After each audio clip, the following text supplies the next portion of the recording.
Hai Sagazen, welcome back to Sagatol. Selamat datang kembali di podcast Takulayar by Smaga Media Center, tempat berbagi cerita, informasi, inspirasi yang menarik dan sulit untuk dilupakan. Halo semuanya, saya Rido. Dan aku Lita. Di episode kali ini, kita akan membahas topik yang sangat penting bagi siswa SMP dan orang tua, yaitu tentang sistem penerimaan murid baru atau SPMB, khususnya di SMA Negeri 3 Semarang. Nah, untuk membantu kita lebih lanjut mengetahui tentang SPMB, kita menghadirkan narasumber yang sangat luar biasa, yaitu Pak Fauzan. Nah, Bapak Ahmad Fauzan ini itu adalah salah satu waka di SMA Negeri 3 Semarang dan juga guru matematika ya Pak, di kelas 10 dan kelas 12. Nanti kalian yang udah masuk SMA Negeri 3 Semarang dan juga orang tua juga bakal tahu nih siapa itu Pak Fauzan, yang bakal mungkin nanti anak-anaknya mengetahui lebih lanjut ya Pak ya. Yoi. Nah, Pak, sebelum untuk membahas lebih lanjut, sebenarnya apa itu SPMB dan apa tujuannya diterapkan sistem ini di Jawa Tengah? Oke. Jadi istilah SPMB ya, itu sudah berlaku dari tahun kemarin, yang sebelumnya itu PPDB ya. SPMB itu singkatan dari Sistem Penerimaan Murid Baru. Nah, sistem penerimaan murid baru ini diberlakukan untuk SMA, SMK, SLB se-Jawa Tengah. Jadi nanti aturan main atau rule-nya atau juknis jukopnya itu se-Jawa Tengah itu semuanya sama gitu ya. Kemudian apa itu SPMB? SPMB itu adalah rangkaian kegiatan dalam menyelenggarakan penerimaan murid baru. Nah, untuk di Provinsi Jawa Tengah ya, yang masuk di SPMB itu yang dinaungi provinsi itu adalah yang tadi saya sebutkan, untuk SMA, SMK, negeri, kemudian SLB dan sekolah mitra. Kemudian tujuannya apa? Tujuan diterapkannya sistem penerimaan murid baru. Di sistem penerimaan murid baru kali ini ya, sebenarnya sudah dimulai dari tahun-tahun sebelumnya, itu dilaksanakan secara daring ya. Kenapa dilaksanakan daring? Tujuannya yaitu memberikan layanan pendidikan kepada masyarakat secara cepat, terjangkau, transparan dan akuntabel. Apalagi era sekarang gitu kan. Jadi anak-anak atau calon murid baru dan calon wali murid baru itu bisa mengikuti sistem penerimaan baru ini dimanapun, jadi tidak terbatas waktu. Hanya memang ada beberapa kegiatan yang memang harus dilakukan secara luring ya, yaitu setelah nanti anak-anak itu mengajukan akun secara online, kemudian melakukan verifikasi berkas. Nah, untuk verifikasi berkas itu calon murid baru harus datang ke sekolah atau satuan pendidikan. Dan kemudian satu lagi nanti untuk daftar ulang, itu juga harus dilakukan secara luring. Seperti itu. Pertanyaan saya itu, tahun ini SPMB SMA Negeri di Jawa Tengah dilaksanakan melalui beberapa jalur Pak. Bisakah Bapak menjelaskan jalur-jalur tersebut? Oke, jadi di sistem SPMB tahun ini masih sama dengan tahun kemarin, ada 4 jalur ya. Jalur yang pertama itu adalah jalur domisili. Nah, di dalamnya nanti di jalur domisili ada domisili reguler dan domisili prestasi. Domisili reguler itu seleksinya ya, filternya adalah jarak domisili murid ke sekolah. Nah, kemudian di masyarakat kadang masih ada yang salah paham mengenai domisili. Domisili itu bukan berarti tinggal sementara, bukan. Domisili itu sebenarnya penggantian istilah dari 2 tahun yang lalu yang jalur zonasi. Jadi jalur domisili itu diperuntukkan untuk anak-anak yang tinggal di wilayah zona sekolah tertentu. Kalau dalam hal ini kita membicarakan SMA 3. Anak-anak yang bisa mendaftar melalui jalur domisili itu ada di Kecamatan Semarang Tengah, Semarang Barat, Semarang Timur, kemudian Semarang Selatan, dan Semarang Utara. Ada tambahan satu yaitu domisili khusus, yaitu Gajah Mungkur. Ya, kemudian jalur yang kedua itu nanti adalah jalur afirmasi. Ya, jalur afirmasi itu diperuntukkan untuk anak-anak yang kurang mampu, kemudian anak panti, kemudian yang anak-anak disabilitas. Kemudian jalur yang ketiga adalah jalur prestasi. Jalur prestasi ini adalah salah satu jalur yang dinanti-nanti kalau di SMA 3 ya, karena peminatnya luar biasa banyak dan itu dipakai untuk semua murid dari manapun ya, tidak hanya terbatas untuk anak-anak yang berada di wilayah, tetapi di luar wilayah dan bahkan luar provinsi, luar pulau bisa ya untuk mendaftar di jalur prestasi. Dan satu lagi adalah jalur mutasi ya. Kalau dulu adalah jalur perpindahan tugas orang tua. Nah, ini dikhususkan untuk anak-anak yang orang tuanya itu pindah tugas dari luar kota Semarang ke Semarang. Maka syaratnya adalah orang tuanya itu pindah tugas dari luar kota Semarang ya, minimal luar kota, luar provinsi boleh, yang pindah ke Semarang, dan maksimal perpindahannya itu adalah 1 tahun perpindahan tugasnya maksudnya ya. Oke, itu 4 jalur SPMB tahun ini.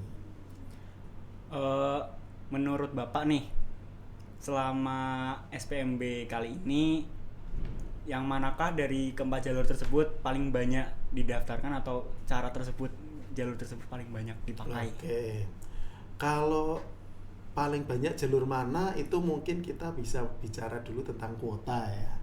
Kuota dari masing-masing jalur untuk ke domisili itu akan 33% ya.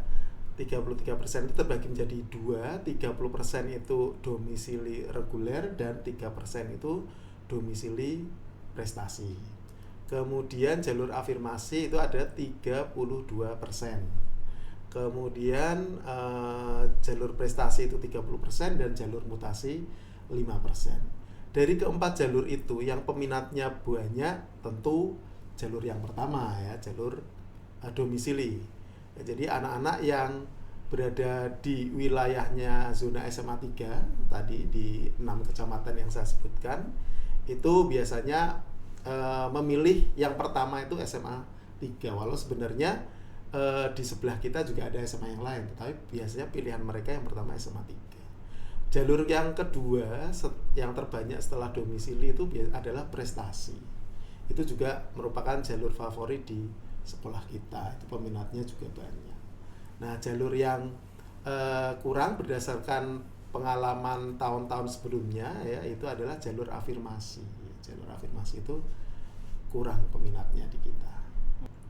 Menurut Bapak, bagi para calon siswa yang akan mendaftar ke sini itu apa yang membuat sekolah ini atau SMA Negeri 3 Semarang ini banyak diminati oleh calon peserta didik? Oke. Kenapa SMA 3 menjadi rujukan pertama gitu ya? Oke. Salah satunya mungkin yang pertama itu yang viral di media ya. Itu kita menjadi sekolah peringkat 3 nasional untuk banyaknya jumlah prestasi ya, itu berdasar Puspresnas, yang mana tahun kemarin kita peringkat 4. Tetapi kalau bagi sekolah negeri yang non boarding itu kita peringkat 1, karena 2 di atas kita itu Transain dan Pradipta itu kan boarding ya. Nah, kalau boarding itu kan bukan apa-apa, biasanya kan pengelolaan muridnya lebih mudah. Sementara untuk non boarding itu kan relatif susah. Itu yang pertama. Jadi karena kita mungkin masuk peringkat dengan prestasi berdasar Puspresnas itu peringkat 3 besar gitu ya. Yang kedua, mungkin nama-nama besar alumni itu juga menjadi daya tarik tersendiri ya. Kita tahu kabinet 2 tahun lalu itu ada 2 menteri yang berasal dari SMA 3, Bu Sri Mulyani dan Bu Retno ya. Nah, itu juga merupakan daya tarik tersendiri.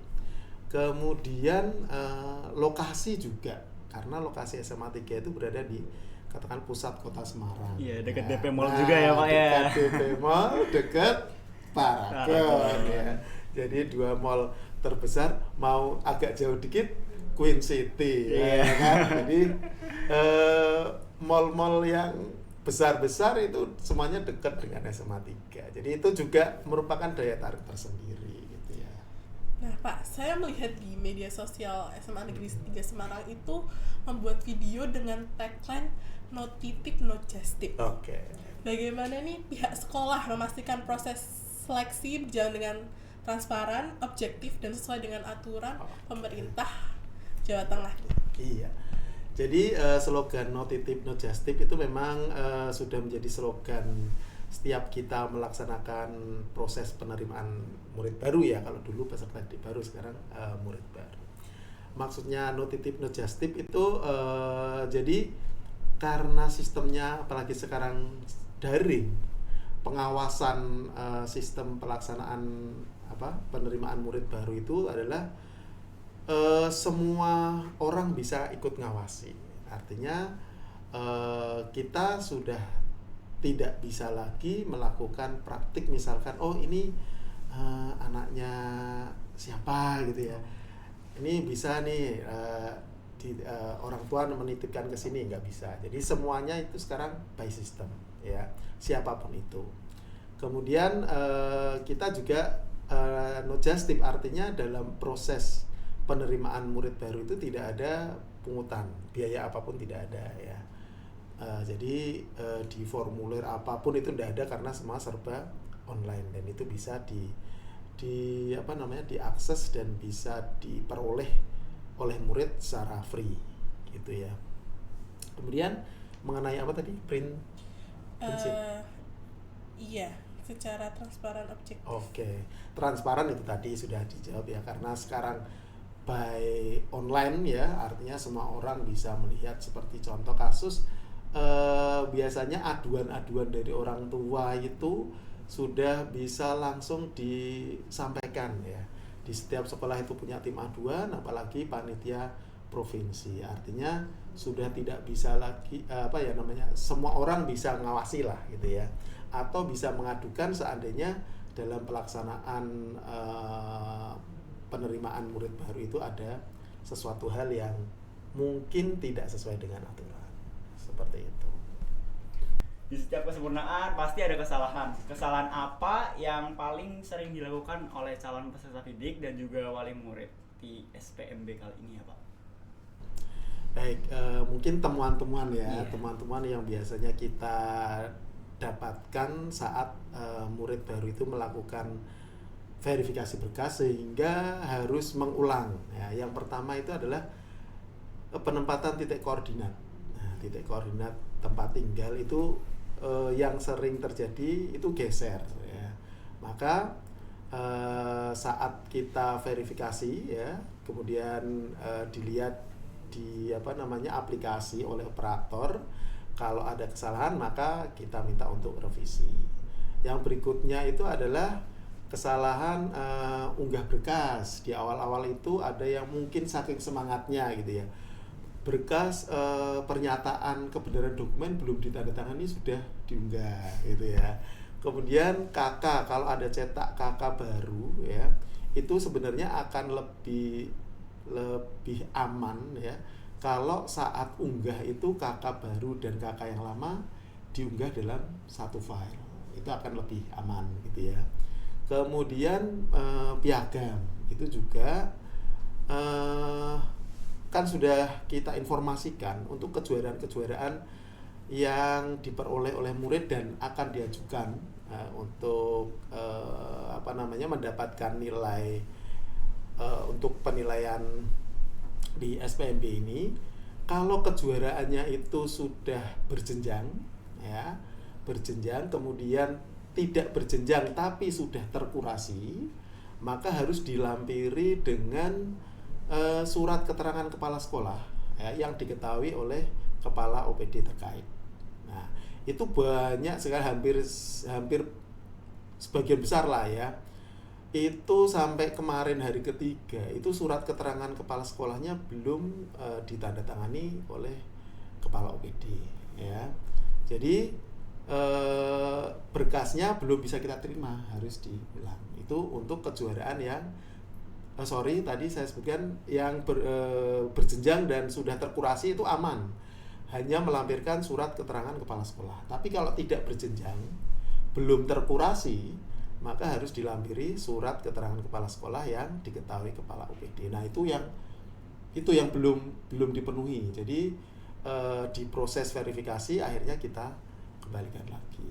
Nah ada juga yang alamat KK ya, alamat KK-nya ada yang kurang, kemudian berkas-berkas yang lain. Nah ada anak yang verifikasi di kita, tetapi setelah kita tanya itu maunya ke SMK, padahal untuk daftar SMK harus menyertakan surat keterangan sehat. Nah ada yang masih kurang di situ, maka kita minta untuk melengkapi. Setelah lengkap baru bisa verifikasi.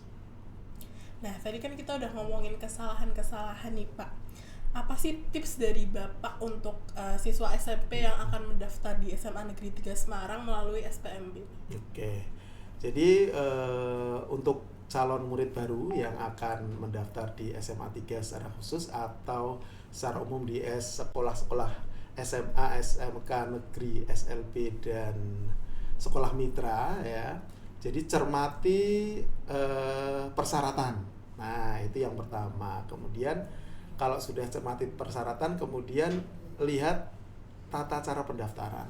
Nah, kalau sudah tahu itu persyaratannya oke, maka dijamin saat verifikasi lancar. Gitu.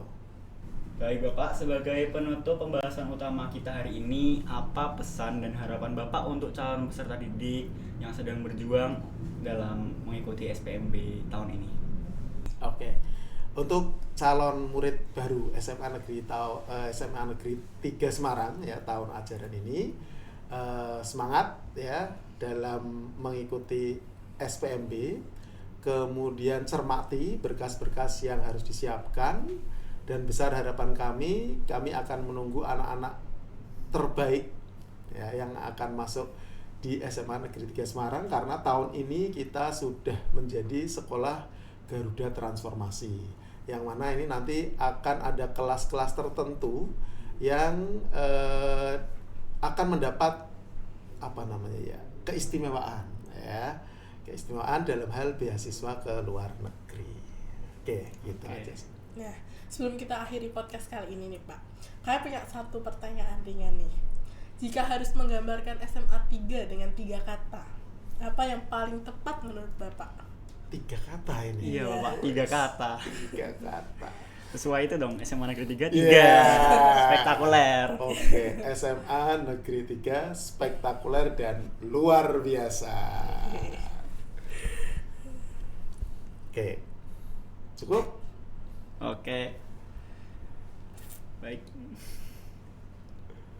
Nah, sangat menarik nih sekali pembahasan kita kali ini. Terima kasih banyak Bapak dan telah berbagi informasi mengenai SPMB di SMA Negeri 3 Semarang. Semoga informasi yang telah disampaikan dapat membantu teman-teman semua nih yang mempersiapkan diri untuk mengikuti SPMB. Smaga Media Center, Beyond Spektakuler.